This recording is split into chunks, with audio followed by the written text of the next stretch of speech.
Hello everyone, welcome back to Must Electronics. In the last episode, we powered on Raspberry Pi and watched Android boot. It looked simple, effortless even. But between the USB-C cable being plugged in and the home screen appearing, a special chain of events happened. Each step depends on the previous one. Each step can fail in its own way. And understanding this chain is what separates someone who just runs Android from someone who actually understands it.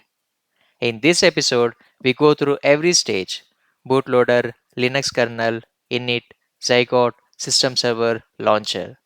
We look at what each stage does, where you can see it happening, and how to read the real boot logs using ADB.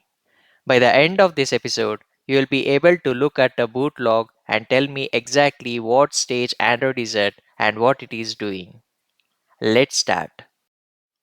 Here is the complete boot chain. Power on, Raspberry Pi firmware, the bootloader, Linux kernel, init first stage, then second stage, Zygote, system server, and then launcher. 7 stages, 7 completely different pieces of software. Some written in C, some in Go, some in Java, some specific to the Raspberry Pi, some identical on every Android device on the planet. Starting from the bottom of the hardware and ending with a running Android UI. Let me go through each one. The bootloader is the first software that runs after power is applied. On a normal Android phone, the bootloader is stored in a dedicated partition and is usually locked. It only boots signed images from the manufacturer. On the Raspberry Pi 4, the bootloader is the Pi's own firmware. It is stored in the boot partition of the SD card. The boot partition is not directly accessible from ADB shell, but we can see exactly what the firmware passed to the kernel. This is the kernel command line. Every parameter the Pi firmware passed to the Linux kernel at boot. A few things immediately stand out. Root dev RAM 0. The kernel's initial root file system is the RAM disk, not the system partition, not the vendor partition. The RAM disk bundled inside boot.img, the one we built in episode 7. The first stage in it runs from here before any real partition is mounted. Root wait. Wait for the root device to become ready before mounting. Android boot hardware RPI 4. This is how Android identifies its hardware. The init system reads this and loads the RPI 4 specific init scripts from the vendor partition. Android boot SE-Linux permissive. SE-Linux is in permissive mode on this user debug build. On a production device, it would be enforcing. Any policy violation blocks the operation. Console TTY S0115200, the serial console. A UART cable connected to the Pi's GPIO pins would show kernel log output here in real time. Every one of these parameters was set by config.txt on the SD card's boot partition. The boot partition on the SD card contains the key files that made all of this possible. Config.txt is the Raspberry Pi firmware configuration file. It tells the firmware what kernel to load, what display to use, and how to configure hardware before kernel even starts. Kernel 8.img is the actual Linux kernel binary. The 8 means 64-bit ARM. The firmware loads this into memory and jumps to it. Device tree files. These describe the hardware to the kernel in a structured format. The kernel reads the device tree to know what hardware is present without having to probe for it at runtime. All of this runs silently, as we saw in episode 8. The first thing that appears on the display is the Android boot animation, not any bootloader text. Let me verify what kernel actually loaded.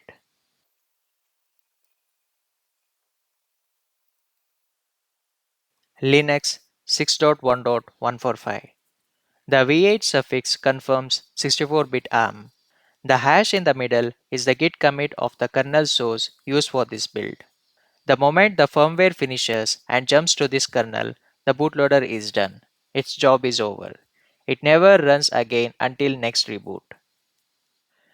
Once the bootloader hands off to the kernel initializes the hardware. It does this silently on this build, no output on screen. but we can see the result of what it set up.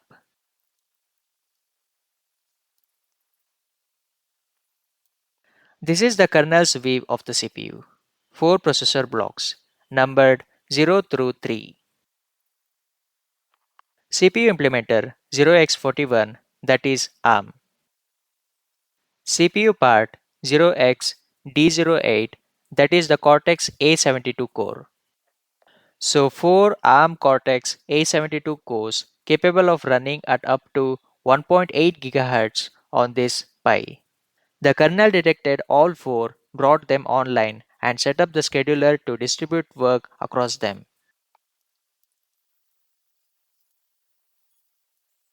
This is the kernel's view of memory.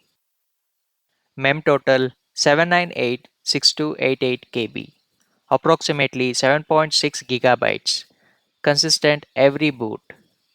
Mem free, around 6 gigabytes, still free. This number fluctuates slightly each boot as services settle and caches fill. So roughly 1 to 1.5 gigabytes is already in use. The kernel, Zygote, SystemServer, the launcher, and all running services combined. For a fully booted Android system, around 1.2 gigabytes at idle is very efficient. Full kernel version 6.1.145. But notice the compiler. Not GCC, Android's own Clang 17.0.2, LLVM based, built by Google. And the optimization flags PGO is profile guided optimization. Bolt is a binary layout optimizer. LTO is link time optimization. This kernel was heavily optimized before it was shipped, built July 2025. Now, here is the critical handoff point. After the kernel initializes hardware and the file system, it needs to start the first user space process, the very first process that runs outside the kernel. On standard Linux, that is sbin init. On Android, it is init from the RAM disk, and then init again from the system partition, that is stage 3. Init is the most misunderstood part of the Android boot chain because there are actually two stages of init and they do completely different things. First stage init runs from the RAM disk, the tiny file system bundled in boot.img. It has one job: mount the real partitions. System, vendor, data, these are not mounted yet. First stage init reads the device tree, finds the partitions, mounts them, and then re executes itself from the newly mounted system partition. From that point on, it is second stage init, running from system bin init. Let me prove init is running right now. Two init entries, but look at the PIDs. PID 1, that is the main init process. On every Linux system, Android included, PID 1 is init. It is the parent of all processes. If init dies, the system crashes. PID 136 with PPID 1, a child process spawned by init for a specific task. This is normal. Init forks subprocessors for certain operations during boot. That PID1 init is second stage init, system bin init, running from the system partition. Now, how does init know what to start? It reads init.rc files.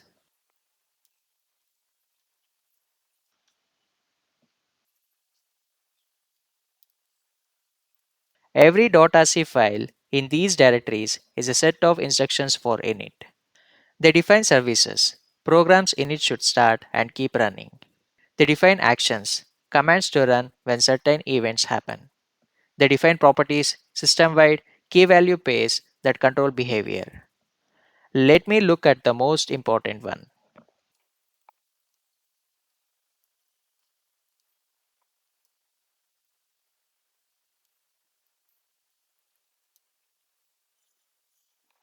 Look at the actual service definition in HW init Zygote 64.rc.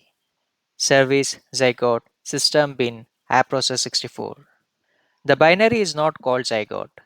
It is app process 64.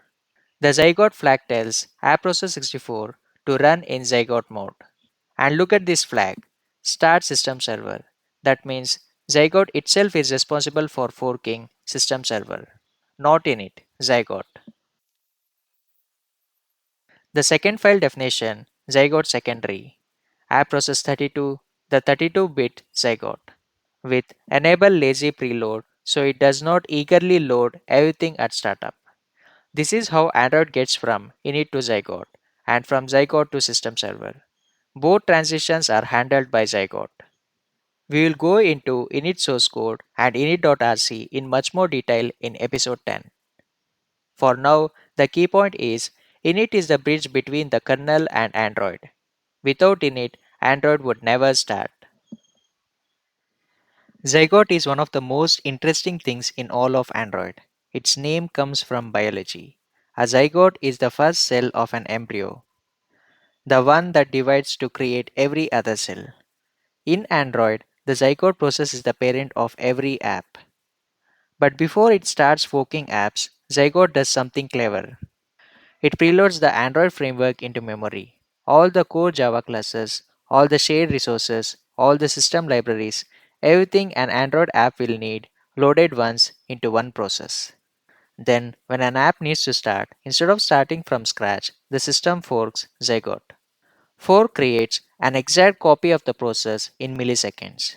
The new process inherits all of Zygote's preloaded memory through copy on write, meaning it does not actually duplicate that memory until the app modifies it. That is why Android apps start so fast. They are not loading the framework from zero, they are inheriting it. Let me show you Zygote running. Two Zygote processes. Zygote 64. The primary 64-bit Zygote running as AppProcess64 with the Zygote flag. Zygote. The 32-bit secondary Zygote running as AppProcess32.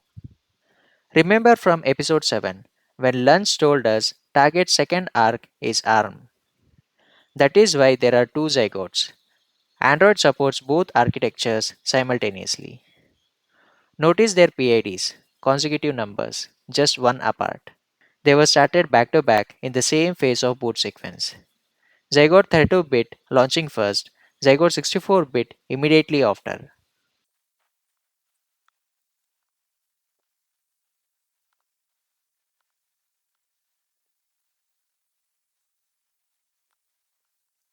5 entries, 3 columns each, PID, PPID, and process name.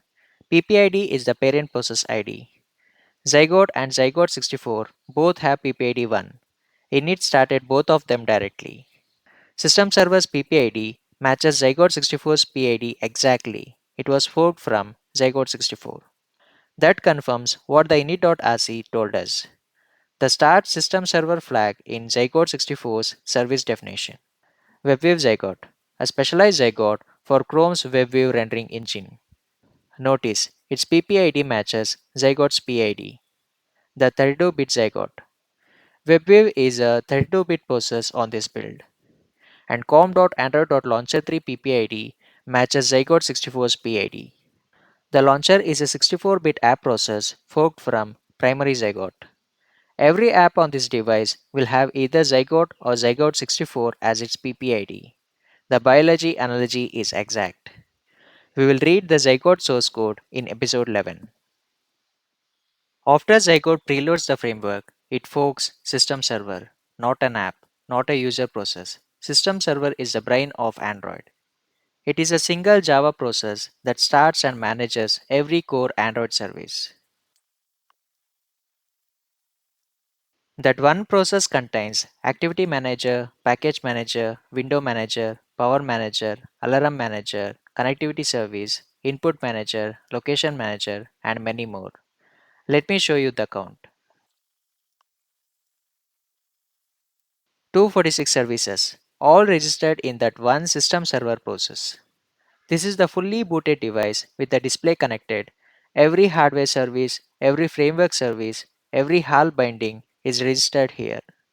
Let me find the core framework ones.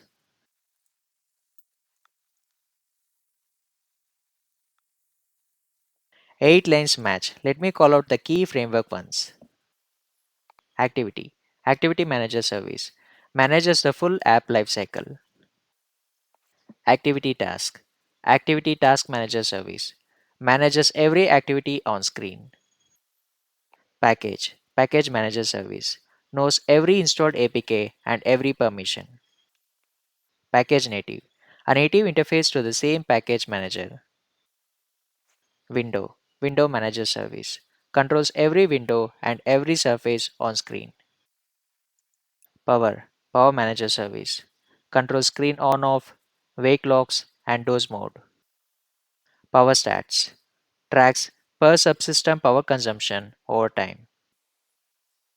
And there is also Android Hardware Power iPower, that is a HAL service, not a framework service. It is a hardware abstraction layer binding to the power management chip driver. The framework power service talks to this HAL to actually apply changes to hardware. None of the framework services are separate processes, all inside system server. All started sequentially in order during the system server boot phase. And here is the final handoff. Once Activity Manager service is ready, it triggers the start of the home app, and that is stage 6, the launcher. The launcher is just an Android app, a specially privileged app. It has the home intent filter, but fundamentally it is an APK, forked from Zygote like every other app. There it is, com.android.launcher 3, the AOSP default launcher. Notice the user, U0A73, a regular unprivileged app, UID assigned by package manager. Not root, not system.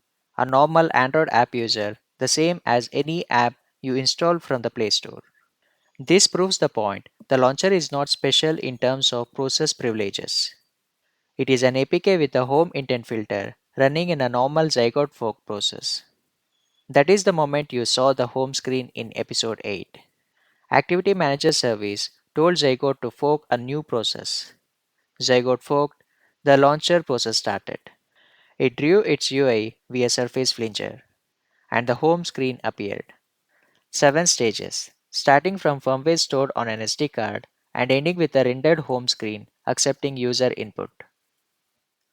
Now, the most useful part of this episode. We can actually see every stage of the boot sequence through the real Android log system. Let me reboot the Pi and capture the full boot log. The Pi is rebooting. The moment it comes back, we start collecting logs. Wait for it to reconnect.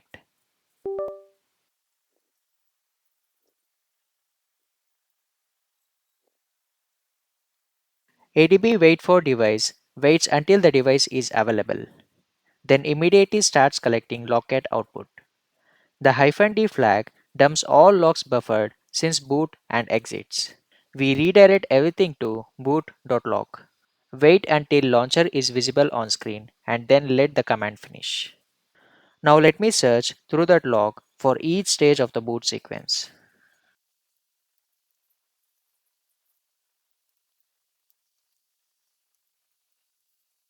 These messages from the very first milliseconds of boot. Kernel log lines. Look at the timestamps. The system has no real-time clock source yet, so it starts from epoch. That is normal on embedded Linux. CRNG init done. The kernel's cryptographic random number generator is ready. It is needed for anything that requires entropy, SSL, randomized memory addresses, and more. Init mem setup node 0. The kernel is mapping its available memory. 7458 megabytes available out of 8245 total. The difference is GPU and CMA reserved regions. Trying to unpack rootfs image as initramfs. The kernel is extracting the RAM disk. That is the RAM disk bundled inside boot.img, the same file we built in episode 7. The kernel unpacks it, mounts it as the initial file system, and starts first stage init from it. These messages are from before init even runs. The absolute bottom of the Android boot chain captured in logcat.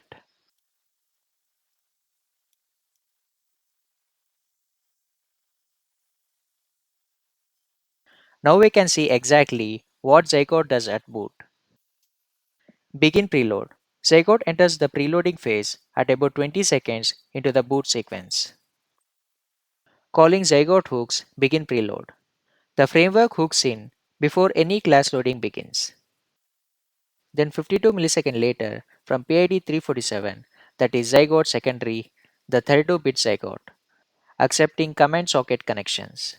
Because it uses enable lazy preload, the 32-bit Zygote opens its socket immediately without preloading. It is ready to fork 32-bit apps right away. Preloading classes. Back to the main Zygote.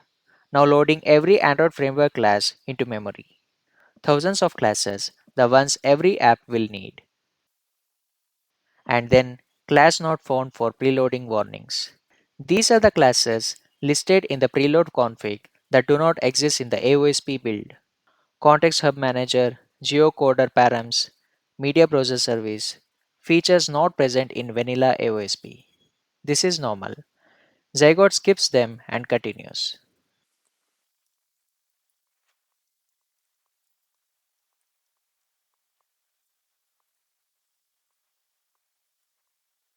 Two log tags show the system server startup in real time. System Service Manager logs each class being instantiated. System Server Timing logs the operation name and how long it took.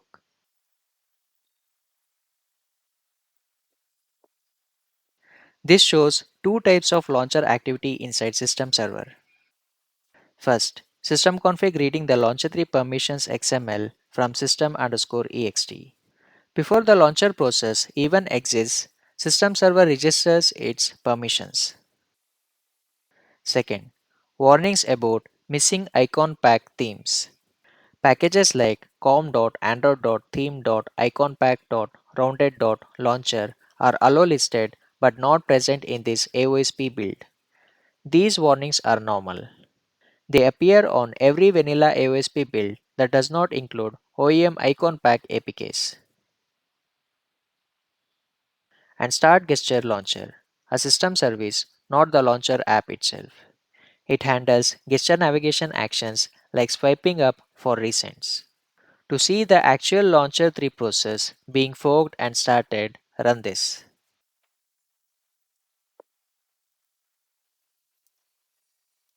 The actual line from this build looks like this. Note, it says for service, not for activity. The Launcher 3 process is first spawned for its touch interaction service, gesture navigation handler, not the home screen activity. The home screen activity starts within the same process shortly after.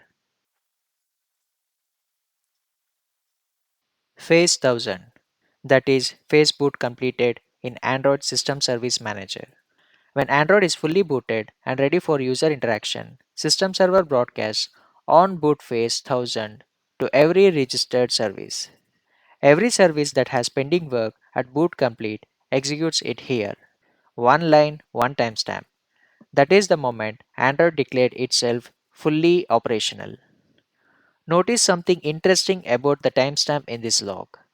The early messages such as kernel messages, Zygote preloading show 0101 and 00 timestamp.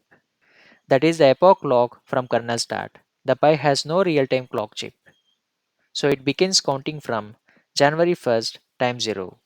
But this phase 1000 line shows 04261720, the real date. At some point during boot, Android received a time update either from a time server over the network or from a system property, and the clock was corrected to the actual date. This is why you cannot subtract the two timestamps to get the boot duration. They come from different clock domains. What this line tells you is simply at 1720 Android boot was complete. This single log file contains the evidence for every stage we talked about today. Anytime you are debugging a boot issue, this is where you look. Let me recap what we covered. 7 stages of Android boot chain. The Raspberry Pi firmware as the bootloader loads the kernel silently. The Linux kernel initializes hardware, mounts the RAM disk, starts init. First stage init mounts the real partition. Second stage init reads init.rc files starts all services including Zygote. Zygote preloads the framework, waits to fork app processes. System server, forked from Zygote, starts every core Android service. Launcher, forked from Zygote by Activity Manager service, draws the home screen. And we verified all of it with real ADB commands on a real running device. The next three episodes go deep into each of the most important stages. Episode 10 Init. We read the source code in System Core Init. We look at init.rc and understand exactly how services are defined and started. Episode 11 Zygote. We open Zygote init.java. We understand the forking mechanism and why it makes Android apps fast. Episode 12 System Server. We open systemserver.java. We see every service being started in code and understand what each one does. If this episode gave you a clear picture of Android boot chain, then like the video and subscribe to Must Electronics.